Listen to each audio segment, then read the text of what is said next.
የጌታ ስም የተመሰገነ ይሁን።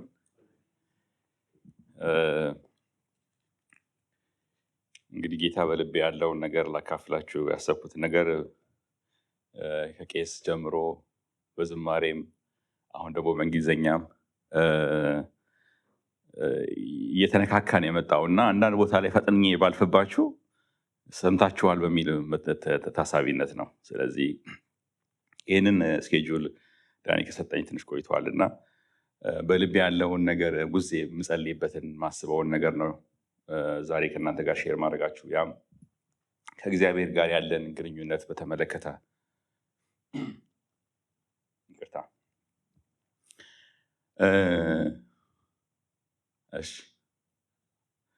እንዳይበዛባችሁ እናንተ ጋር እንግዲህ እንደ አድማጭ ተቀምጬ ስለመጣው እንዳይበዛባችሁ ብዬ ነው።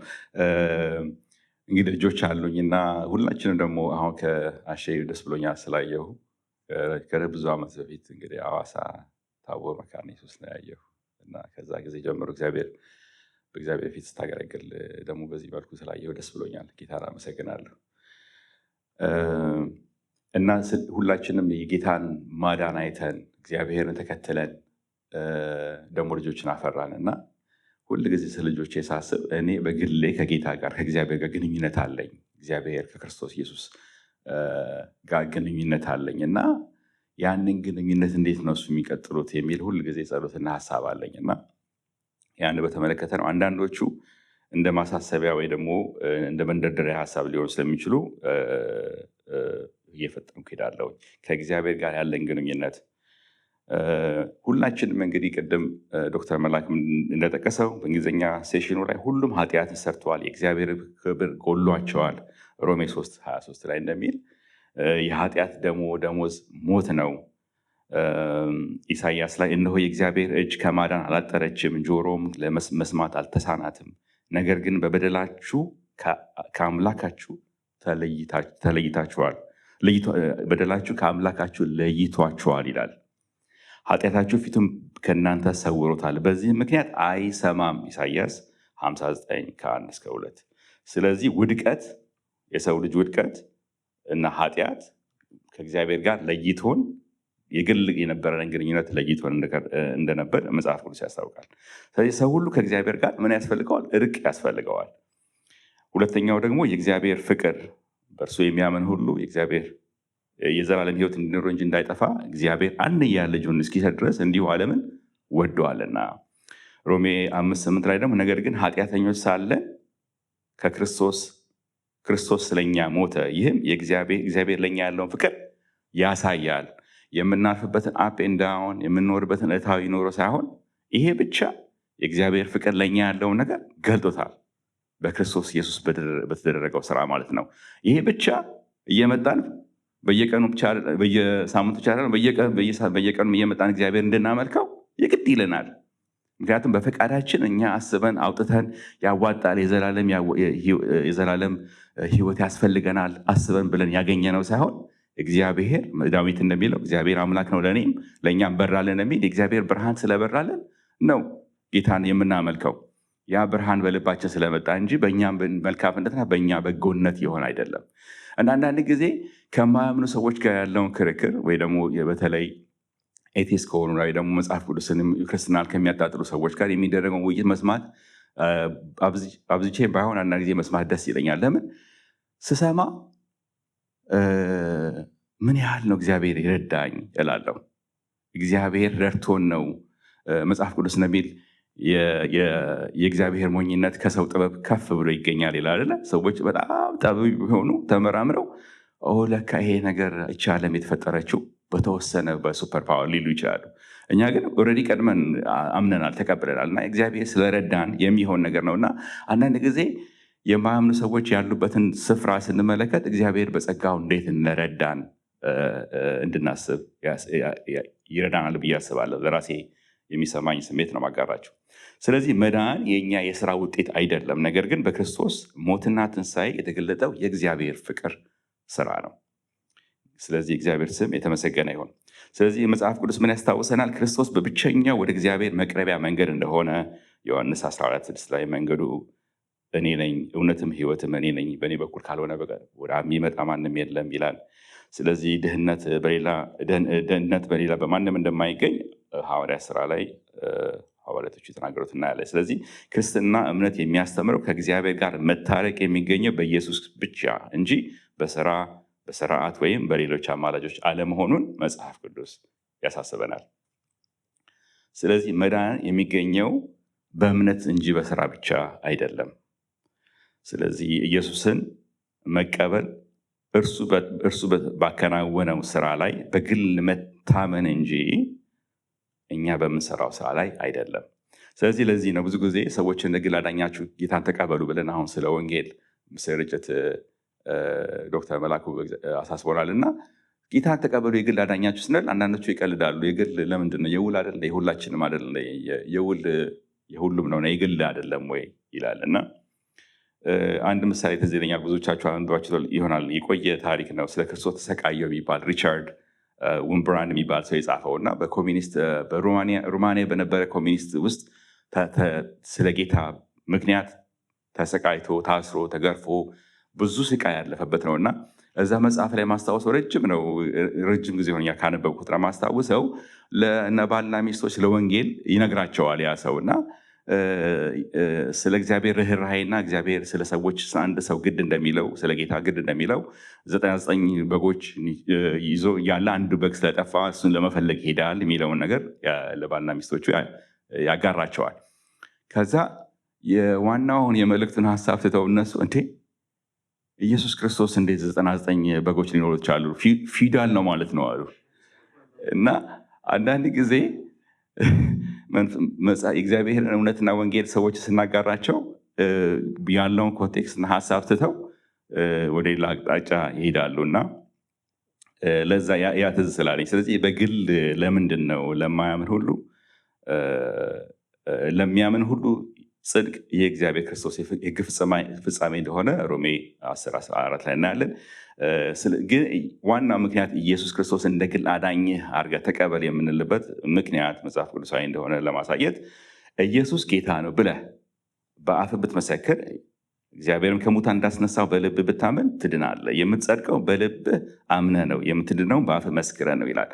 በውል ሳይሆን አብራችሁ ሆናችሁ ሳይሆን በግልህ አምነህ አይደለ፣ በግልህ መስክረህ እንደሆነ ለተቀበሉት በስሙ ላመኑት ሁሉ የእግዚአብሔር ልጆች መሆን እንዲሆኑ ስልጣን ሰጣቸው ይላል ዮሐንስ ላይ። ስለዚህ ሌላው ዋናው ነገር ደግሞ ኢየሱስ ክርስቶስ በሰው ፊት ሊመሰክርኝ እኔም በሰማይ ፊት በአባቴ ፊት እመሰክርለታለሁ። ነገር ግን በሰው ፊት የሚክደኝ ማለት የግል ውሳኔ ነው እንጂ በውል ሆነና አንክደው። መቼም እስቲ እንካደው ብለን አንድ ሰው ተነጋግሮ ሊክድ ይችላል። ኦብቪየስሊ የክህደትም ሃይማኖት አለ። ነገር ግን ይሄ የግል ውሳኔ ነው እና ኢየሱስ ክርስቶስ እንትን ያደረገው ምንድነው? በግል ያልመሰከርክልኝን ነገር እኔም በግል ላልመሰክርላችንም። ስለዚህ የግል ውሳኔ እንደሆነ መጽሐፍ ቅዱስ ያሳስበናል። ከሌላ ሃይማኖት አክቹዋሊ የሚለየው ክርስትና እኛ የምንከተለው የምናምነው ህይወት የሆነልን ክርስትና ከሌላው ሃይማኖት የሚለየው እንዳውም የግልን ግንኙነት ከእግዚአብሔር ጋር ከምናመልከው አምላክ ጋር ቅዱሳን ወይም ክርስቲያኖች ከእግዚአብሔር ጋር ግንኙነት እንዲኖራቸው ያበረታታል። በመጽሐፍ ቅዱስም በጥሞናም ቢሆን የእግዚአብሔርን ድምፅ ደግሞ እንዲሰሙ ቱዌይድ እግዚአብሔርን የሚናገር ሕያው አምላክ እንደምናመልክ መጽሐፍ ቅዱስ ያስተምረናል። ስለዚህ ክርስትና ከሌሎች ሃይማኖት እንዳው የሚለየው ምንድን ነው? አማኞች ከእግዚአብሔር ጋር ያላቸው ግንኙነትን ያበረታታል፣ በግል ያላቸውን ግንኙነት።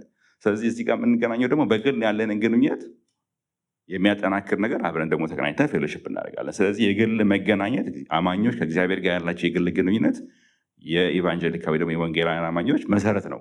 የሚለየው ነገር ትልቁ ነገር ስለሆነ የክርስትና ህይወት ክርስቶስን የግል አዳኝ አድርጎ መቀበል ብቻ አይደለም፣ ነገር ግን በግል ከእግዚአብሔር ጋር የምናስቀጥለው ጉዞ ነው። ስለዚህ ድነናል፣ ጌታን ተቀብለናል፣ በጸጋ ድነናል። ግን ከእርሱ ጋር ደግሞ የምናስቀጥለው ህይወት እንደሆነ አስባለሁ። እርሱን በግል እናውቀዋለን ወይ? እኔ እግዚአብሔር በኤርምያስ 29 ላይ 23 ላይ እኔ እግዚአብሔር እንደሆንኩ በማወቁ በምድር ማንም ጥበበኛ በጥበቡ አይመካ፣ ኃያልም በኃይሉ አይመካ፣ ሀብታም በሀብቱ አይኩራራ ካለ በኋላ የሚመካ ነገር ግን እኔ እግዚአብሔር እንደሆንኩ በማወቁና በምድር ላይ ምሕረትን፣ ፍርድን፣ ጽድቅን ማድረግ መሆኑን በማወቁ በዚህ ይመካ፣ እኔ መሆኔን በማወቁ ስለዚህ እግዚአብሔርን በግል ማወቅ ያስፈልጋልና ለህይወታችን መሰረታዊ ነገር ስለሆነ እግዚአብሔር እንወቀው፣ የበለጠ እናውቀውም ዘንድ እንትጋ። እንደ ንጋት ብርሃን በእርግጥ ይገለጣል። ምድርን እንደሚያረሰርስ የበልግ ዝናብ እንደ ክረምትም ዝናብ ወደኛ ይመጣል። ይሄ ሆሴዕ 6 ላይ ስለ እግዚአብሔር ወደ እግዚአብሔር ስለመመለስ ለንስሐ የሚናገረውን ሀሳብ ላይ የምናገኘው ነው። ስለዚህ እግዚአብሔርን እንወቀው፣ የበለጠ እናውቀውም ዘንድ እንትጋ። መጽሐፍ ቅዱስ የሚያበረታታን በደህንነታችን ላይ ብቻ ቆመን እንድንሆን ሳይሆን ሁልጊዜ ዕለት ተዕለት እግዚአብሔር እንድንፈልገው እንድናውቀው፣ ልጆቻችንም ደግሞ የምንመኝላቸው ልናስተላለፍ የሚገባ ነገር ይሄ ነው። ዕለት ዕለት እግዚአብሔር እንዲያውቁትና እንዲቀጥሉ ነው እና ስለ ንስሐ ቢያወራም ሆሴዕ ምዕራፍ 6 ላይ ግን እግዚአብሔርን እንወቀው፣ የበለጠ እናውቀውም ዘንድ እንትጋ። እንደ ንጋት ብርሃን ደግሞ እግዚአብሔር ደግሞ ራሱን የሚሸፍን እንደ ሌሎች እግዚአብሔር ራሱን የሚሸፍን ራሱን የሚያርቅ አምላክ አይደለም። በቀረብነው ቁጥር ደግሞ የሚቀርበን ራሱን የሚገልጥ አምላክ እንደሆነ መጽሐፍ ቅዱስ ላይ እናያለን። እንደ ንጋት ብርሃን በእርግጥ ይገለጣል። ምድርን እንደሚያረሰርስ የበልግ ዝናብ እንደ ክረምትም ዝናብ ወደኛ ይመጣል። አሜን። የእግዚአብሔር ስም የተመሰገነ ይሁን። እውነተኛ አምላክ የሆነውን አንተንና የላከውን ኢየሱስ ክርስቶስን ያውቁ ዘንድ ይህች የዘላለም ሕይወት ናት። እርሱን እናውቀው ዘንድ እርሱን በግል እንፈልገው። በፍጹም ልባችሁ ከፈለጋችሁኝ ታገኙኛላችሁ፣ እኔም እገኝላችኋለሁ ይላል እግዚአብሔር። ትንቢተ ኤርምያስ 29:13 ፊቴን ፈልጉ ባለ ጊዜ እግዚአብሔር ሆይ ፊትህን እሻለሁ አለኝ። ጌታ ስም የተመሰገነ ይሁን። ስለዚህ መጽሐፍ ቅዱስ ሁል ጊዜ ክርስትና የሚያስታውሰን በግል እግዚአብሔርን መፈለግ። ደግሞም ዕብራውያን ሁላችንም ብዙዎቻችን የምናስታውሰው ዕብራውያን 6:11 ላይ ያለ እምነት እግዚአብሔር ደስ ማሰኘት አይቻልም ካለ በኋላ ምክንያቱም ወደ እግዚአብሔር የሚቀርብ ሁሉ እግዚአብሔር መኖሩንና ከልብ የሚሹት ዋጋ የሚሰጥ መሆኑን ማመን አለበት። ስለዚህ እርሱን በግል ልንታመነው ላሳስባችሁ። በግል ወደ እርሱ እንጸልያለን ወይ? በግል ወደ እርሱ በግላችን እንታመነዋለን ወይ? ለእርሱ በግል በእምነት ምላሽ እንሰጣለን ወይ? ከእግዚአብሔር ጋር ያለን የግል ግንኙነት መዳንን የሚያስገኝ እውነተኛ እምነት ነው። ግን ይህ እምነት ፍሬው ታዛዥ የሆነው የፍቅር ምላሽ ነው። ስለዚህ እግዚአብሔር ባለፈው ሳምንት እግዚአብሔር ማስታወሱን አለ በነብዩ በኩል ስሙ ነብዩ በኩል እና የፍቅራችን ምላሽ መታዘዝ ነው፣ የእግዚአብሔርን መታዘዝ ስለሆነ ስለዚህ የግል ግንኙነት ፍሬያማው የሚታየው በመታዘዝ እንደሆነ እግዚአብሔር ቃል ያሳስበናል። ስለዚህ ደግሞ ስራ የሌለው ደግሞ እምነት ሙት እንደሆነ ያዕቆብ ብትወዱኝ ትእዛዝ ይጠብቃላችሁ ዮሐንስ ላይ ያለውን ነገር ማለት ነው። ስለዚህ ከጌታ ጋር ያለውን ግንኙነት ምሳሌ የሚሆን አንድ ሰው በመጽሐፍ ቅዱስ አንስተን እንቋጫለን። ያ ምንድነው? ሐዋርያ ጴጥሮስን በተመለከተ ጴጥሮስ ከመጠራቱ በፊት ከወንድሙ ከእንድሪያስ ጋር አሳ ያጠምድ እንደነበር አይደለ እናስታውሳለን። የመጽሐፍ ቅዱስ ታሪክ ተንታኞች የሚገልጹት በቤተሰብ ንግድ በቤተሰብ ቢዝነስ ውስጥ እሱና ወንድሙ በቤተሰብ ቢዝነስ ውስጥ ተሰማርተው እንደነበር መጽሐፍ ቅዱስ ይገልጽልናል። ሲጠራ ማለት ነው። መጽሐፍ ቅዱስ ተንታኞች እንደሚናገሩት በጊዜው የነበረው የአይሁድ የትምህርት ስርዓት ከእድሜያቸው ከ6 እስከ 10 እድሜ በነበሩበት ጊዜ ቶራን ያጠናሉ። ከእድሜያቸው ከ10 እስከ 14 ደግሞ የቀሩትን የዕብራይስጥ መጽሐፍ ያጠናሉ። ከዛ እድሜያቸው 14 ሲሆን ደግሞ ከ14 እስከ 30 የሆኑት የተመረጡት በደንብ ተምረው የተመረጡት መምህሩ ተከተለኝ ይላቸዋል። ተከተለኝ ሲላቸው ተከትለው ትሄዳሉ። እነሱ ለደቀ መዝሙርነት ታጩ ማለት ነው። ያንን ኳሊፋይ ያላደረገው ደግሞ ተከተለኝ የሚለውን ጥሪ ያንን ፕሪቪሌጅ ወይም ያንን ክብር ያላገኙ ወደ ቤተሰባቸው ቢዝነስ እንዲመለሱ ይነገራቸዋል። ባይ ዲፎልት ይሄዳሉ ወደ ቤታቸው። የቤተሰባቸው ቢዝነስ አናጢነት ከሆነ የቤተሰባቸው ቢዝነስ አሳ ማጥመድ ከሆነ የቤተሰብ ቢዝነስ ውስጥ ይሰማራሉ። ስለዚህ በዚህ መሰረት ያዕቆብና እንድርያስም ያንን እድል ያላገኙ ተከተለኝ የሚለውን እድል በመምህራቸው በኩል ያላገኙ ነገር ግን ወደ ቤተሰባቸው ቢዝነስ የተመለሱ እንደሆነ የመጽሐፍ ቅዱስ ታሪክ ተንታኞች የሚል ነገር አይቻለሁ። ስለዚህ ጴጥሮስን ኢየሱስ ክርስቶስ ምንድን ያለው በማቴዎስ 4 ላይ 18-20 ሉቃስ 5 ላይ እናያለን።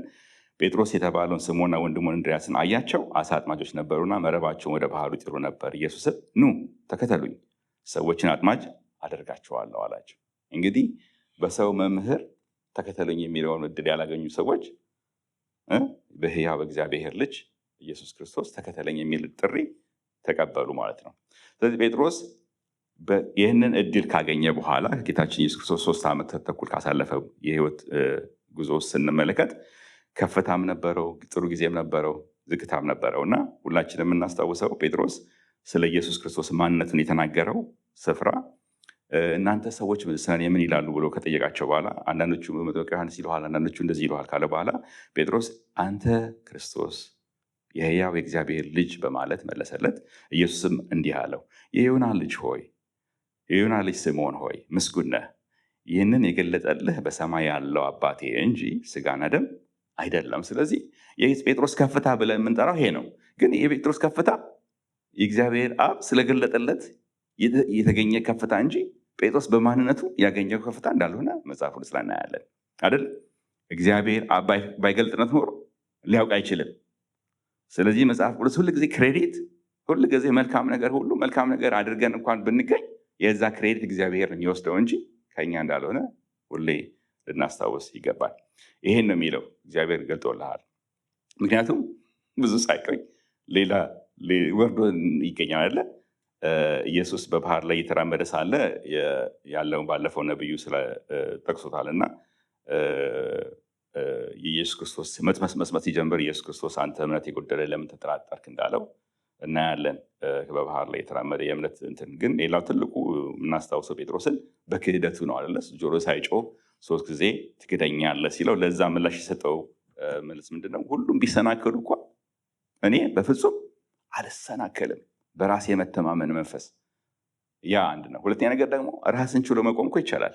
እኔ ጌታ ሆይ እወድሃለሁ፣ እኔ ምክድህ አይመስለኝም ማለት አንድ ነገር ነው። ነገር ግን ሁሉም የሚሰናከሉ እንኳን ኢን ሬፈረንስ የእሱን የፍቅር ጥልቀት በሌሎቹ ክደት እንኳን መግለጥ የለበትም እኮ አይደለ? ይቻላል አይደለ? ጌታ ሆይ እኔ እወድሃለሁ እንደምወድህ ታውቃለህ፣ ግን አልክድህም ማለት ይቻላል። ነገር ግን ሁሉም ቢክድህ እንኳን እኔ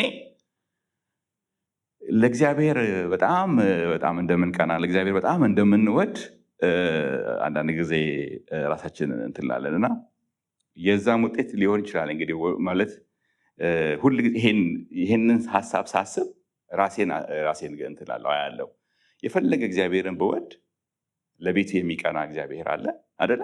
አንዳንድ ጊዜ ከወንድሞቻችንና ከእህቶቻችን አብልጠን ጌታን የምንወድ፣ ጌታን አብልጠን የምናገለግል፣ ጌታን አብልጠን የምንታዘዝ ራሳችንን አድርገን እንዳንመለከት ይሄ ስፍራ ራሳችንን እንድናይ የሚያሳስበን ይመስለኛል። ምክንያቱም ሁሉም ቢሰናከሉብህ እንኳን እኔ በፍጹም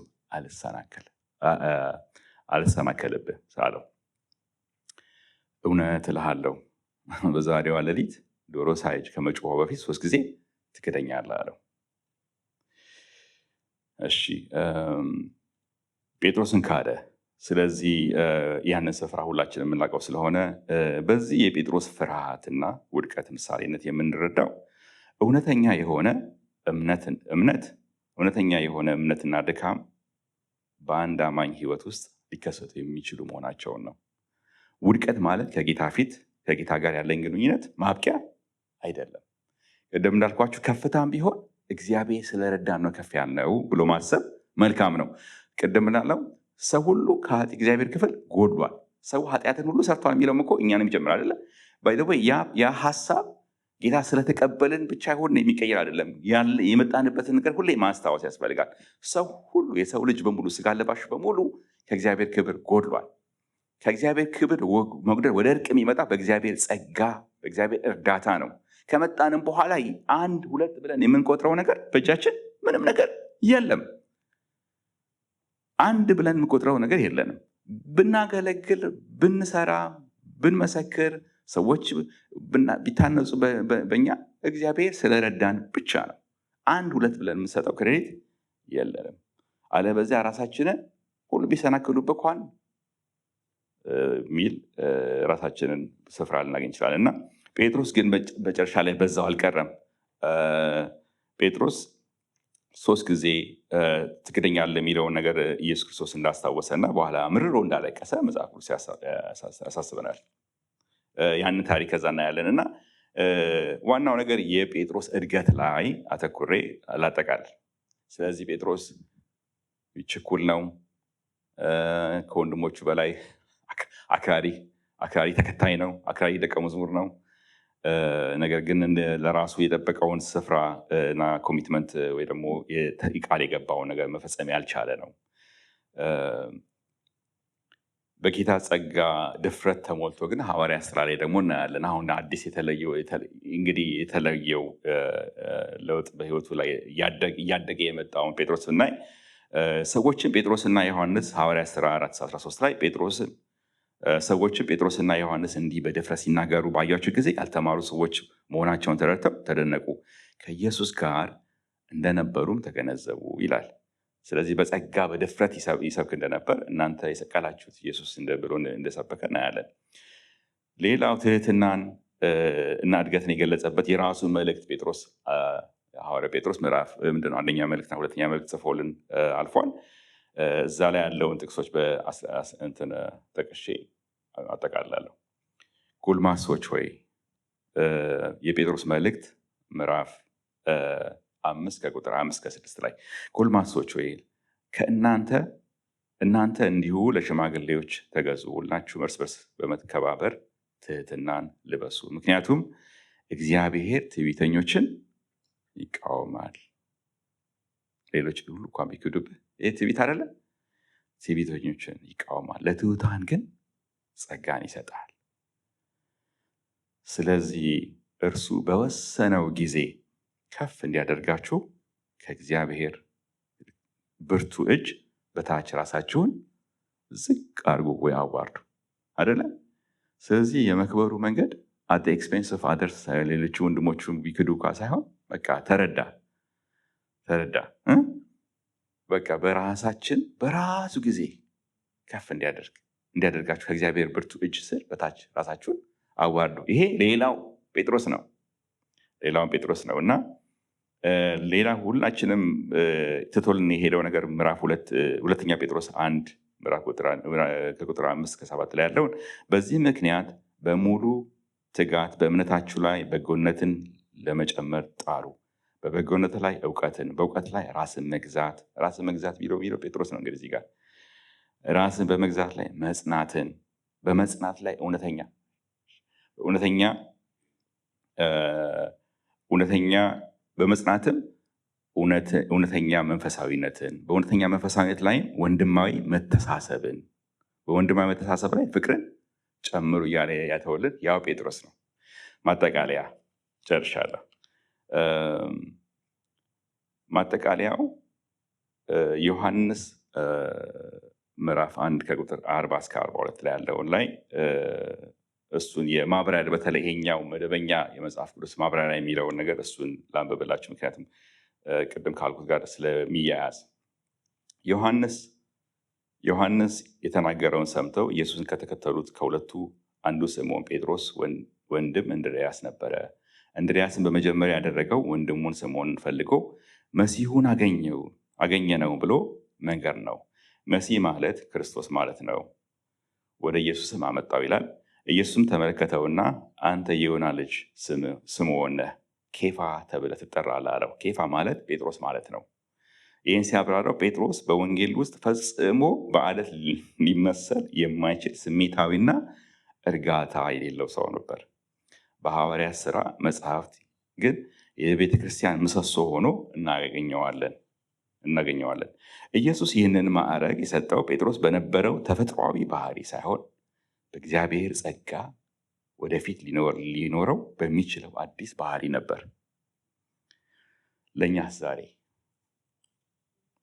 የክርስትና ሕይወት ክርስቶስን የግል አዳኝ አድርጎ በመቀበል ብቻ አይደለም፣ ነገር ግን በግል ከእግዚአብሔር ጋር የምናስቀጥለው ጉዞ ነው። በመንፈሳዊ ሕይወታቸው ያደጉ ሰዎች ልካቸውን ያወቁ፣ አምርረው የጌታን ጸጋ የፈለጉ፣ የታዘዙ፣ በፊቱ የተመላለሱ ናቸው። የእግዚአብሔር ስም የተመሰገነ ይሁን። ስለዚህ ከጌታ ጋር ያለንን የግል ግንኙነት ከደህንነታችን ባለፈ መልኩ የምናስቀጥለውም ጌታን በመታመን ነው፣ ወደፊት በመቅረብ ነው፣ የእሱን ጸጋ በመፈለግ ነው እንጂ በራስ በመተማመን አይደለም። የጌታ ስም የተመሰገነ ይሁን።